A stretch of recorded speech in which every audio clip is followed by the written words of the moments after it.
Donc, les tests de jugement situationnel, c'est des tests qui évaluent le jugement du candidat en situation professionnelle. Donc, les TJS, tests de jugement situationnel, je vais dire l'acronyme TJS là, pour aller au plus court. Les TJS se présentent sous forme de courts scénarios qui décrivent une situation susceptible de se produire en milieu de travail et qui proposent plusieurs possibilités de réponse. Donc, les répondants doivent indiquer ce qu'ils feraient ou évaluer l'efficacité des réponses proposées. Donc, c'est vraiment ce qui distingue un TJS d'un simple questionnaire ou examen à choix de réponse. C'est-à-dire qu'il ne suffit pas que de choisir un énoncé, mais bien de se positionner sur l'ensemble des énoncés. Donc, vous avez juste ici là, un exemple de question d'un test de jugement situationnel. Je ne ferai pas la lecture de celui-là. Vous pouvez le placer sur pause là, si vous voulez en faire la lecture. Et au niveau d'une question qu'on se pose ici, parmi les énoncés suivants portant sur les TJS, lequel ou lesquels sont vrais? Donc, A, les tests de jugement situationnel présentent de courts scénarios et proposent un choix de réponse quant aux actions à poser. Effectivement, les tests de jugement situationnel présentent l'inconvénient de manquer de réalisme. Au contraire, ce sont des énoncés qui sont tout à fait collés sur la réalité de l'emploi. Un des avantages des tests de jugement situationnel est qu'ils sont rapides à concevoir. Au contraire, je dirais, moi, je me souviens d'une expérience professionnelle au service de police de la Ville de Montréal. C'était en 2008-2009. On avait un doctorant en psychologie industrielle qui était venu développer un test de jugement situationnel pour l'emploi de sergents. Donc, sergents, là, dans la gendarmerie, c'est les gens, après être policiers, là, qui font la réponse aux appels, qui veulent monter en grade, deviennent sergents. Et la démarche de ce doctorant-là a duré, ma foi, des mois. Je me souviens, entre autres, là, il recueillait des incidents critiques, il fallait rencontrer un ensemble de policiers patrouilleurs, rédiger les énoncés, valider les réponses, tester, etc. Donc, François, c'est pas de la petite bière, ça, là, développer un TJS. Hein? C'est une démarche qui est très rigoureuse. Là.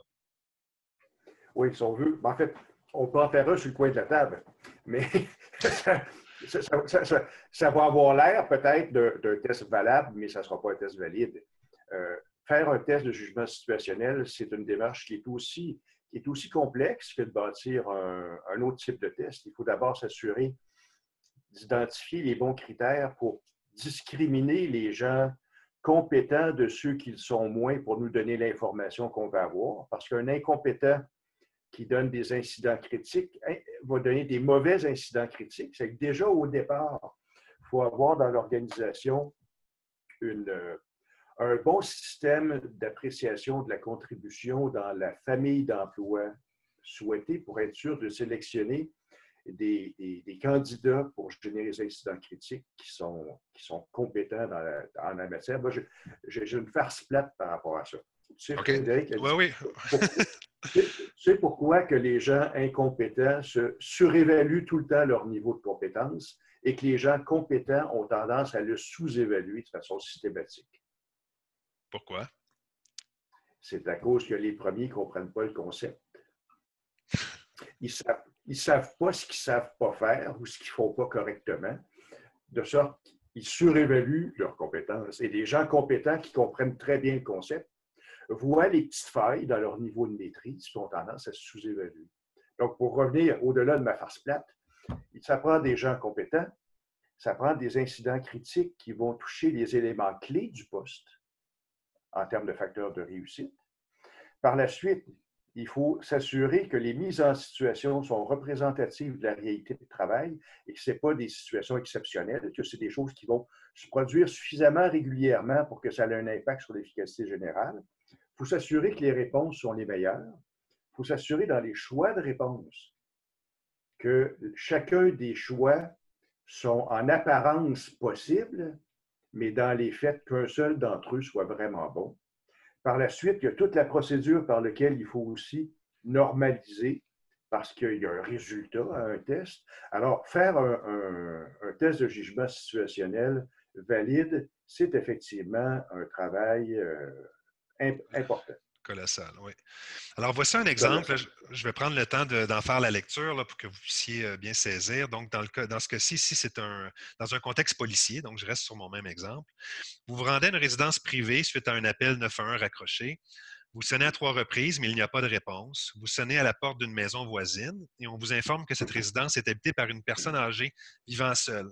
qui a appelé plusieurs fois le 911 dans la dernière année pour des raisons banales, selon sa voisine. Un collègue demande de l'aide sur les ondes pour une intervention urgente tout près d'où vous êtes. Donc, par ordre d'efficacité, que feriez-vous? Alors, on a l'énoncé A, vous défoncez immédiatement et vous entrez. Il n'y a pas de chance à prendre et il y aura certainement quelqu'un d'autre qui viendra en aide à votre collègue. Énoncé B, vous faites rapidement le tour de la maison pour tenter de mieux voir à l'intérieur.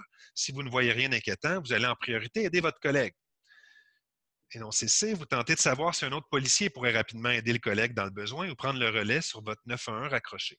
Énoncé D, vous allez immédiatement aider votre collègue et informer votre superviseur que vous reviendrez après gérer cet appel. Donc ici, il ne suffit pas de choisir une bonne réponse. On comprend bien qu'il convient d'ordonnancer par ordre d'efficacité les énoncés qui sont proposés.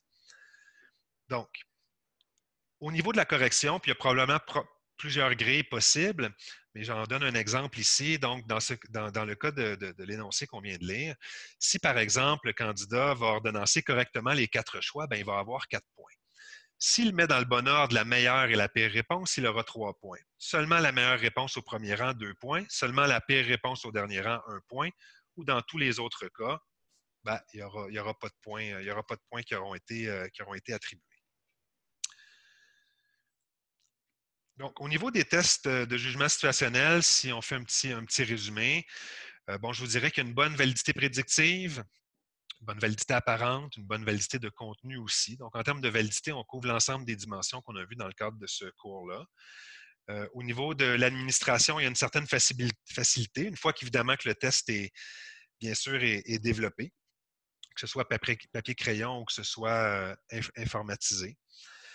Au niveau des désavantages, il y a un coût de conception élevé. Je pense que François l'a bien exprimé. C'est complexe. C'est d'un niveau de complexité important. Et au niveau de la sensibilité au biais de désirabilité sociale, puis ça, on va en parler tantôt là, dans les tests de personnalité de la désirabilité sociale, le fait de demander au candidat de se prononcer sur la meilleure solution soulève possiblement moins de risques de falsification que de lui demander ce qu'il ferait dans cette situation.